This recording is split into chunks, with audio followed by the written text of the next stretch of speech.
সামান্য লবণ বেশি হওয়ায় আমার ননদ তরকারি বাটিটা আমার দিকে ছুঁড়ে মেরে চিৎকার করে বলল, রান্না করার সময় মন কোন নাগরের কাছে রেখে আসিস? লবণ বেশি হলো কেন?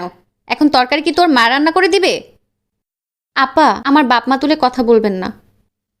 কি করবি? 100 বার বলবো, 1000 বার বলবো, যে বাপ মা মেয়েকে উচিত শিক্ষা দিতে পারেনি তাকে কথা শুনতে হবে। আপনার মা কি তাহলে আপনাকে সুশিক্ষা দিয়ে ভরিয়ে ফেলেছে?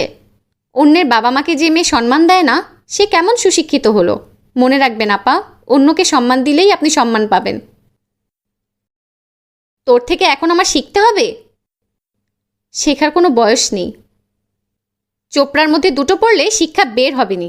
আমার ভাইয়ের সংসার বরবাদ করতে এসেছে, ফকিনীর বাচ্চাকে ঘরে তুলেছি। মুখে মুখে তর্ক করা শিখে গেছে। রান্নার জানে না, সে এসেছে ঘর সংসার করতে। এই কালনাগিনীর কাছে আমার ভাইটাকে রেখে যেতেও ভয় করে। কখন ছলে বলে আমার ভাইটাকে দংশন করে কে জানে।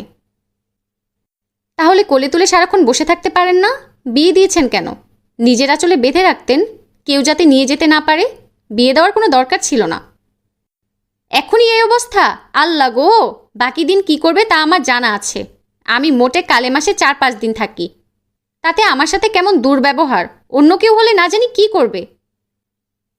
ঠিকই ধরেছেন, আপনি আমার বড় ননদ বলেই বেঁচে গেছেন। অন্য কেউ হলে এতক্ষণে চুল ছিঁড়ে শাক রাখতাম। আমাকে যদি 90 দশকের ভোলাভালা মেয়ে ভাবেন তাহলে আপনি ভুল, কারণ আমি মোটেও তেমন মেয়ে নই। আমার সাথে লাগতে এলে অবস্থা খারাপ হয়ে যাবে। আপনি যদি বুনো ওল হন, আমিও বাঘা তেঁতুল। আমার ভাই নাই দেখে আমার সাথে জবান লড়িয়ে এত কথা বলার সাহস করছিস? ভাই ফেরুক, তারপর তোর ব্যবস্থা করব আমি।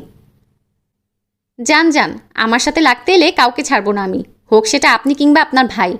প্রথম থেকে চুপ ছিলাম, ভেবেছি কিছুদিন গেলে ঠিক হয়ে যাবে, কিন্তু না, উনাদের পরিবর্তনে কোনো নাম নেই, উল্টো বাড়ছে। এবার নাট আমিও টাইট দেব, দেখি বাছা ধনেরা কোথায় পালাও। নিজের সংসার ছেড়ে ভাইয়ের সংসারে করতে গিয়ে ছুটিয়ে ফেলবো। আল্লাহ গো, কে কোথায় আছো গো? দেখো আমার ভাইয়ের জন্য কোন ডাকাত মেয়ে আনলাম। একটা মাত্র ভাই আমার, কত শখ করে এই মেয়েকে ঘরে তুলেছিলাম, কিন্তু আমার কি দশা হলো। ভাইয়ের সংসারে মাসে 2-3 দিন বেড়াতে আসি বলেও খোটা দিচ্ছে। উচিত কথা বললে এমনই লাগে। যাই হোক, ফাউল মানুষের সাথে কথা বলে আমি আমার মূল্যবান সময় নষ্ট করতে চাই না। রান্নাঘরে বাকি তরকারি আছে, খিদে লাগলে সেখান থেকে ভাত তরকারি এনে খেয়ে নেবেন।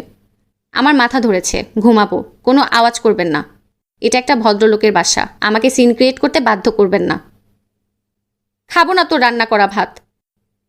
তাহলে বসে বসে মুড়ি চাবান, আমার কি, আমি বরং যাই। বোনদের ডাকতে হলে কল করে চুপি চুপি আনবেন। শোরগোল করে আমার ঘুমের 12টা বাজাবেন না, তাহলে 3 বোনকে একসাথে হামানদিস্তায় পিষবো, মনে রাখবেন।